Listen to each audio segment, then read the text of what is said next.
Olá, meus irmãos, minhas irmãs, mais uma vez juntos, e isso é muito bom. Significa que estamos aqui e que estamos bem. E antes de iniciarmos a nossa reflexão de hoje, vamos fechar os nossos olhos para poder nos harmonizar com a espiritualidade que nos acompanha, com os nossos benfeitores, os nossos mentores, e harmonizar o ambiente onde nos encontramos. E assim, silenciando a nossa mente, aquietando o nosso coração, vamos elevar os nossos pensamentos até Jesus, pedindo que Ele nos ilumine e nos auxilie a entender cada dia mais seus ensinamentos e que possamos hoje aproveitar ao máximo o que aqui será falado. Que assim seja. E assim, mais preparados, vamos iniciar nossa palestra de hoje, cujo tema é Não te inquietes, retirado do livro Palavras de Vida Eterna. Sempre quando inicio uma palestra, na maioria das vezes, eu gosto de procurar ajuda do dicionário para poder simplificar determinada palavra. E no caso aqui, praticamente é a palavra do nosso tema. Então, procurando no dicionário, o inquieto, o significado, o sinônimo, encontrei algumas palavras. Preocupado, aflito, afobado, agitado, agoniado, nervoso, tenso, ansioso. Nossa, imagine uma pessoa assim, né? Nós somos assim. Quem não se preocupa diariamente com alguma coisa, não é? A mãe que se preocupa com o filho, o patrão que se preocupa com o bom funcionamento da sua empresa, o empregado que se preocupa com o seu desempenho, né, no seu trabalho. Então, isso é uma coisa que acontece realmente no dia a dia. A preocupação, a ansiedade de querer resolver as coisas, de querer fazer, de dar tempo de fazer tudo. Então, nos acompanha no dia a dia. Agora imagine uma coisa um pouquinho mais forte, como a aflição, né? A agitação demais, a agonia, né? Uma pessoa que vive dessa forma, sempre agoniado, aflito, angustiado, não consegue fazer as coisas como deveria. Imagine se nessa ansiedade, nessa pressa, uma pessoa que vai cozinhar, por exemplo. Vai fazer a comida, pode esquecer de colocar sal ou colocar sal demais. Por quê? Na pressa, você faz as coisas tão automaticamente, tão sem pensar, que de repente não sabe se colocou determinado produto que é essencial naquela receita ou não. E aí os resultados podem não ser tão bons. Então, imagine uma pessoa inquieta, esse tipo de inquietação o tempo todo. Mas aí no dicionário tinha uma explicação a mais, que é sobre a pessoa inquieta. Muito interessante. Então lá estava assim: a pessoa inquieta costuma ter um ritmo mais acelerado que a maioria das pessoas. É óbvio, né? Essa diferença de ritmo poderá provocar discórdias nos relacionamentos, seja no trabalho ou em casa, pois muitas situações da vida solicitam uma espera que é difícil para o inquieto. Olha só, gente. Então a inquietação pode provocar o quê? Discórdias no trabalho, em casa. E aqui ainda explica o porquê. Porque tem muitas situações que têm um tempo maior para se resolver ou para acontecer. E o ansioso, aquele que é inquieto, ele não vai conseguir esperar esse tempo. Assim como tem o tempo da semente brotar, assim como tem o tempo da criança aprender a andar, assim como tem o tempo do cozimento do alimento. Então, tudo tem o seu tempo. E aquele que é muito inquieto, principalmente nessa agitação do dia a dia, e não consegue determinadas situações, não consegue manter a sua calma, que é o contrário da pessoa que é inquieta, né? Não consegue manter essa calma para esperar esse tempo. Ou seja, não conseguimos esperar o tempo do outro, né? Porque tem aquele aluno que aprende mais rápido e aquele aluno que precisa de mais tempo para entender determinada matéria. E da mesma forma, nós estamos aqui para aprender, tem aquele que aprende mais rápido e aquele que demora mais para entender. Então, nós temos que respeitar o tempo do outro. E como nós não estamos aqui para viver sozinhos, né? Nós estamos aqui para viver em comunidade, né? Mais de um. Então, precisamos entender esse tempo de cada um. Só que agora, então, vamos ver, até agora nós não vimos ainda o que Emmanuel diz para nós nesse texto aqui. Então, ele coloca: a inquietação é quase sempre um espinho no lar, uma brasa no caminho, uma pedra na profissão. Olha, Emmanuel, de forma diferente, praticamente disse a mesma coisa que estava lá no dicionário, né? Então, a inquietação vai colocar, é um espinho no lar. Por quê? Acaba havendo discussões, acaba havendo desentendimentos, porque essa agitação, essa mania de não esperar o tempo do outro, mania de querer resolver tudo para ontem, acaba gerando aí alguns conflitos.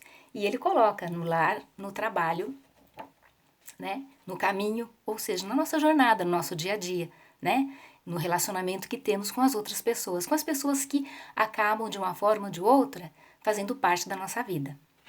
E aí ele continua: é por ela que muitas vezes pronunciamos a expressão descabida e articulamos o julgamento falso a respeito dos outros. Olha que coisa incrível. Então, muitas vezes, com essa inquietação, com essa pressa, com essa agitação toda, acabamos passando informações sem apurar.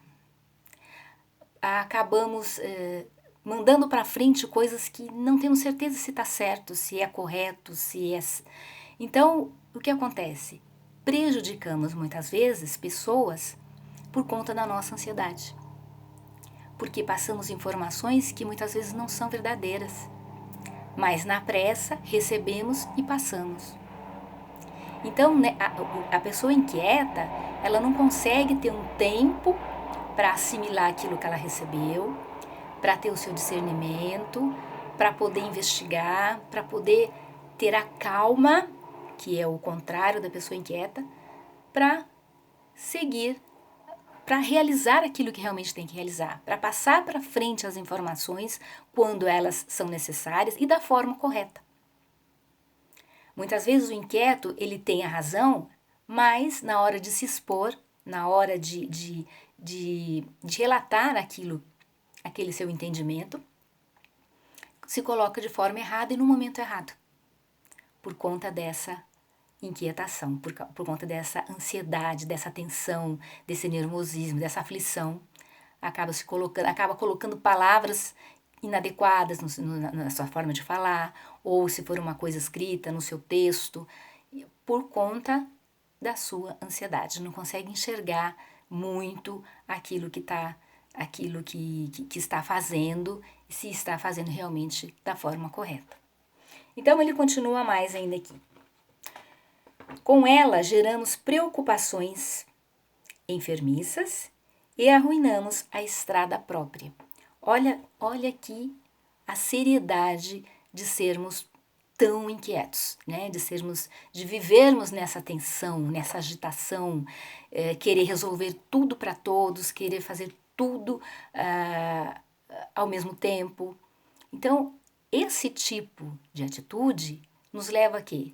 Nos leva nos faz atrair as enfermidades.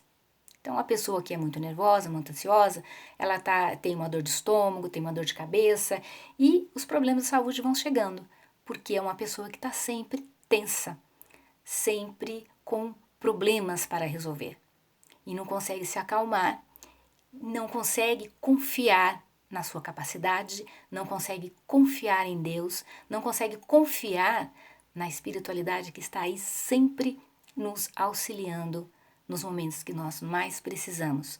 Mas é necessário estarmos em equilíbrio para podermos perceber isso, para podermos sentir isso.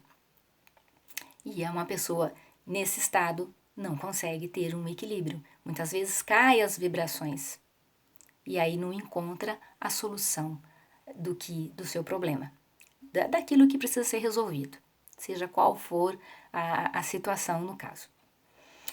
E ainda ele coloca aqui, mais para frente, contudo, o pretexto de aboli-la é indispensável, não venhamos a cair na preguiça. Então ele coloca, com tudo isso que a agitação, a inquietação nos traga, nós não podemos cair na preguiça. Que a preguiça é o contrário da sua inquietação, ou seja, a pessoa inquieta quer fazer um monte de coisa e de repente fala, não vou fazer nada. Então são duas coisas bem diferentes. Ou querer fazer tudo ao mesmo tempo, querer resolver tudo para todos, ou então falar, não vou me expor mais, não vou trabalhar mais, para mim não passar por nervoso, para mim não ter esses problemas, certo? Então ele coloca mais aqui. Muita gente, a pretexto de evitar a inquietação, asila-se em comodismo deplorável, alegando que foge de trabalhar para não se afligir. É aquilo que eu falei. No entanto, essa fuga não é correta, porque Emmanuel coloca aqui Paulo, uma frase de Paulo, não estejais inquietos por coisa alguma. E ele mesmo coloca, imagino, Paulo colocou essa frase e ele era uma pessoa que trabalhava, ele não era uma pessoa ociosa, ele era uma pessoa que ia à luta. Então, você não se inquietar não quer dizer não trabalhar, não realizar, não fazer. Pelo contrário, é necessário trabalhar. É importante trabalhar, não só o trabalho, a nossa profissão, que é o trabalho que vai trazer o nosso sustento, mas o trabalho pelo simples fato de vivermos em família, nós estamos trabalhando, porque um está ali ajudando o outro, de alguma forma. De alguma forma, todos ensinam e todos aprendem. De alguma forma, nós estamos sempre trabalhando. Saímos de casa, vamos para o trabalho, nesse percurso nós estamos trabalhando. A partir de uma atitude que nós tomamos no nosso caminho, uma palavra que falamos para alguém, alguma coisa, uma ajuda que fazemos, nós estamos trabalhando. Porque a partir do momento que nós estamos convivendo com outras pessoas, nós estamos trabalhando. Porém, é um trabalho que nós não podemos negar.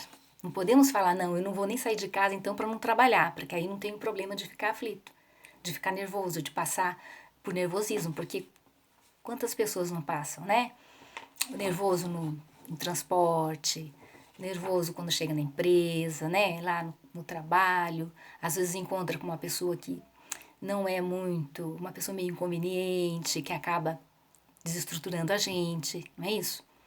Então, o que acontece? Aí, buscando ajuda no Livro dos Espíritos, encontramos lá a lei do trabalho. E aí na pergunta 676, que é a seguinte, por que o trabalho é imposto ao homem? Nós vamos ter a seguinte resposta. Não vou ler tudo, fica cansativo. Um trechinho da resposta. É uma consequência da sua natureza corpórea. É uma expiação e, ao mesmo tempo, um meio de aperfeiçoar a sua inteligência. Sem o trabalho, o homem permaneceria na infância intelectual. Então, gente, olha a importância do trabalho.